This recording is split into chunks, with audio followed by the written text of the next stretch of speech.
மதுரங்குழி தொடுவாய் பிரதான வீதியில் உள்ள கடையாமோட்டை பகுதியில் சுமார் 191 மில்லியன் ரூபாய் செலவில் புதிய பாலம் ஒன்று மக்கள் பாவனைக்காக திறந்து வைக்கப்பட்டுள்ளது. கடையாமோட்டை, கனமூலை, சின்னப்பாடு, தொடுவாய் உள்ளிட்ட பல கிராமங்களைச் சேர்ந்த 1000க்கும் மேற்பட்ட குடும்பங்கள் குறித்த பாலத்தினூடாக போக்குவரத்தினை மேற்கொள்கின்றனர்.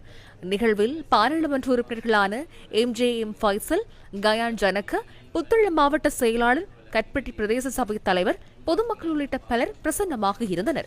இந்த பாலம் ஆரம்பிக்கப்பட்டு கொஞ்ச காலத்துக்கு நிறுத்தி வைக்கப்பட்டிருந்தது. அதன் பிறகு எமது அரசு, தேசிய மக்கள் அரசாங்கத்தின் பொது நிர்வாக அமைச்சு அவங்களுக்கு கீழே இந்த பாலத்துக்கு மட்டும் 191 மில்லியன் செலவில் இந்த பாலத்தை கட்டுறதுக்கு, அதோடு சேர்த்து எங்களோட அமைச்சுடைய சல்லியம் சேர்த்து இந்த பாலத்தை அமைக்கிறதுக்கான எல்லா வேலைகளையும் இந்த அரசாங்கமும்